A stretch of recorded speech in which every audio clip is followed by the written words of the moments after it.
श्री गुरुभ्यो नमः। नमो नमः। सुप्रभातम। आज हम अष्टांग हृदय के सूत्र स्थान के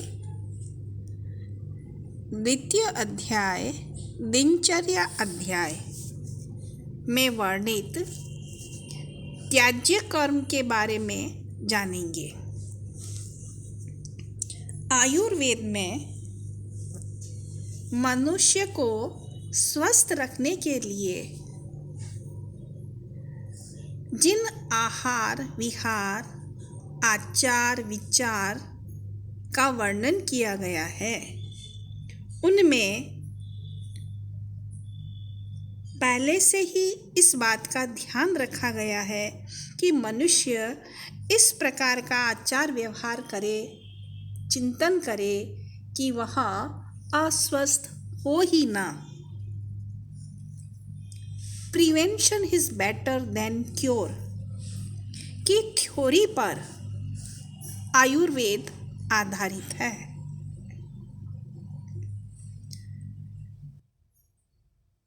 वाग्भट ने सत्पुरुषों द्वारा और कुलांगनाओं द्वारा स्वस्थ रहने के लिए जिस प्रकार का आचार व्यवहार करना चाहिए, उसके बारे में वर्णन करते हुए कहा है कि आइए इस बारे में श्लोक देखें। पुरो वाता तप रजस तुषार परुषा नीलान अंद्रिजुः क्षवथुद्गार कास स्वप्नान्न मैथुनम। कि मनुष्य को पुरः सामने या पूर्व दिशा की वात वायु को, आतप सामने की धूप को, रजह धूल, तुषार ओस, परुषा नीलान और तेज कठोर वायु, इनसे अपने आप को बचा लेना चाहिए। इनका सेवन नहीं करना चाहिए। पुरो वात आतप रजह तुषार परुषा नीलान। कि मनुष्य को पूर्व दिशा की ओर से आने वाली वायु का, सामने से आती हुई वायु या धूल का, रजह धूल का, तुषार ओस या बर्फ का, परुषा नीलान तेज या कठोर वायु या जिसे हम कहते हैं झोंके से चलने वाली वायु या आंधी का सेवन नहीं करना चाहिए। अनरजुः और जब शरीर की स्थिति सीधी न हो या शरीर जब विषम स्थिति में हो, उस समय क्षवथु उद्गार कास स्वप्नान्न मैथुनम। तो क्षवथु छींक, उद्गार कास खांसी। उद्गार हम डकार को भी कहते हैं, डकार ही है उद्गार। क्षवथु छींक, कास कासी, खांसी, स्वप्न नींद लेना, अन्न भोजन, मैथुन नहीं करना चाहिए। शरीर अगर विषम स्थिति में हो तो उस समय मनुष्य को छींक, डकार, खांसी, नींद लेना, भोजन और मैथुन नहीं करना चाहिए।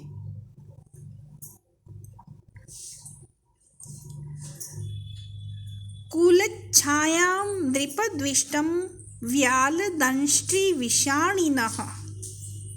और कुलच्छायाम नदी की छाया, नदी के किनारे जो वृक्ष की छाया है उसका आश्रय नहीं लेना चाहिए। नृप द्वेष्टम, राजा जिससे द्वेष रखता हो ऐसे व्यक्ति के साथ मैत्री नहीं करनी चाहिए। व्याल जो हिंसक पशु हैं, दंष्ट्री जो सांप आदि हैं, विषाणिनः सींग वाले भैंस आदि है, उनसे बचकर रहना चाहिए। कूलच्छायां द्रिपद्विष्टम व्याल दंष्ट्री विषाणिनः, नदी के किनारे लगे वृक्ष की जो छाया है उसका आश्रय नहीं लेना चाहिए, उसके नीचे बैठना या सोना नहीं चाहिए। नृपद्विष्टम, जिससे राजा द्वेष रखता हो ऐसे व्यक्ति के साथ मैत्री नहीं करनी चाहिए। व्याल दंष्ट्री विषाणिनः, जो हिंसक पशु हैं, शेर चीते आदि हैं, सांप कोबरा आदि जो जाति के भयंकर सांप हैं, सींग वाले भैंस आदि हैं, ऐसे पशुओं से बचना चाहिए क्योंकि उनसे हमें ही हानि होगी। हीना नार्याति निपुण सेवां विग्रहम् उत्तमई, जो हीन है अपने कुल शील या वित्त आदि से, अनार्य जो अनार्य लोग हैं, असाधु असज्जन लोग हैं, अति निपुण, अति निपुण जो अति दुष्ट व्यक्ति हैं, उनसे हमें दूर रहना चाहिए, उनकी सेवा नहीं करनी चाहिए। विग्रहम् उत्तमई, जो उत्तम श्रेष्ठ लोग हैं उनसे झगड़ा नहीं करना चाहिए, उनसे लड़ाई नहीं करनी चाहिए। संध्या स्वव्यवहार स्त्री स्वप्नाध्ययन चिंतनम, संध्या काल में हमें भोजन नहीं करना चाहिए। व्यवहार स्त्री, और स्त्री का संग नहीं करना चाहिए। स्वप्न, नींद नहीं लेना चाहिए। अध्ययन चिंतनम, अध्ययन और चिंतन ये भी नहीं करना चाहिए। संध्या स्वव्यवहार स्त्री स्वप्न अध्ययन चिंतनम, कि संध्या काल में हमें भोजन, स्त्री का संग, स्वप्न सोना, अध्ययन चिंतन ये नहीं करना चाहिए। शत्रु सत्र गणा कीर्ण गणिका पणिकाशनम, शत्रु, शत्रु का, सत्र यज्ञ का, गण समुदाय का, आकीर्ण बिखरा हुआ, गणिका वैश्या का, पणि जो कंजूस पणि व्यापारी है, भोजन नहीं करना चाहिए। शत्रु सत्र गणा कीर्ण गणिका पणिकाशनम,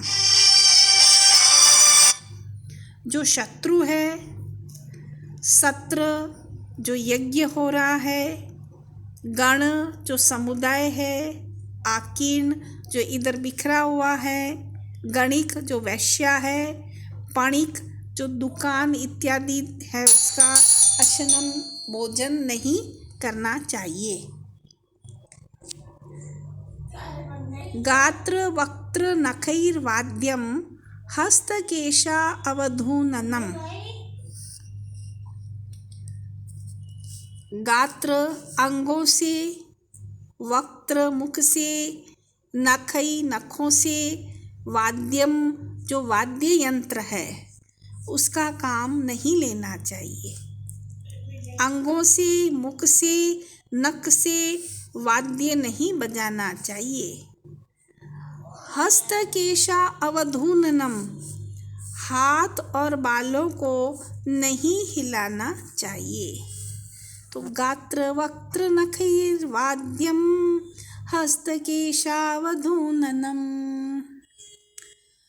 तोयाग्निपूज्य मध्येन यानं धूमं शवाश्रयम्।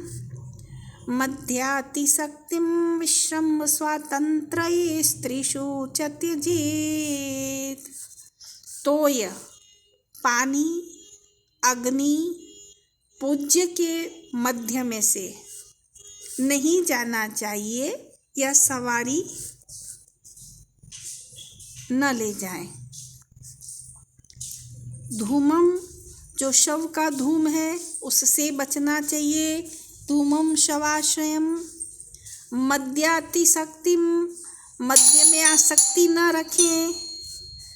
विश्रम्भ स्वातंत्र्य स्त्रीषु च त्यजेत्। और जो स्त्री हैं उनमें अति विश्वास न करें और स्त्रियों को अधिक स्वच्छंद न करें। मद्यातिशक्तिम, मद्य में आसक्ति न रखें।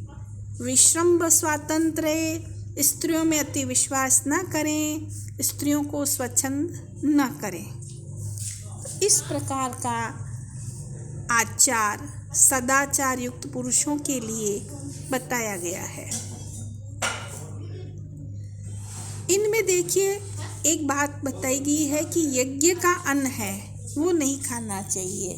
तो यज्ञ के अन्न के विषय में कहा गया है कि ऋत्विज आदि को छोड़कर दूसरों के लिए निषिद्ध है। गण का अर्थ भिन्न भिन्न किया गया है। अरुण दत्त ने कथक, चारण आदि किया है। इनसे आकीर्ण अन्न न खाएं। हेमाद्रि में गण का अर्थ बहुत मिलित मनुष्य समूह किया गया है। और जो आकीर्ण कहा गया है उसका अर्थ योग्य अयोग्य विचार रहित है। साधारणतः सारे गांव से चंदा मांगकर जो भोजन किया जाता है ऐसा अन्न शुद्ध नहीं है, उसका त्याग करना चाहिए, क्योंकि इसमें हीन कार्य करने वालों का भी अंश होता है। जल, अग्नि, पूज्य, इनके बीच से सम्मान एवं सावधानी की दृष्टि से जाना निषिद्ध है। जैसे कि दो व्यक्तियों के बीच से जाना असभ्यता है, इसमें एक खतरा भी रहता है। तो इस प्रकार से हमें इन आचार विचारों का ध्यान रखना चाहिए। आइए वक्तव्य देखें। ऊपर कहा गया है कि सद्व्रत सत्पुरुषों कुलाग्नाओं के आचरण का लेखा जोखा है। प्रतिदिन के आचरण में उक्त उपदेशों का समावेश अवश्य कर लेना चाहिए। संपूर्ण वृत्त सद्धर्म है, जो ऊपर ये जो चरक सूत्र सुश्रुत संहिता में बताया गया है। चरक सूत्र के चरक संहिता में 5वें और सूत्र स्थान के 5वें 8वें अध्याय में बताया गया है और सुश्रुत के चिकित्सा अध्याय के 24वें अध्याय में बताया गया है। इनका व्यवहारिक प्रयोग मनुष्य को सदाचारी एवं सज्जन बनाता है, जिससे समाज उनका आदर करता है और परलोक में उसे शुभ गति प्राप्त होती है। धन्यवाद। इतना ही।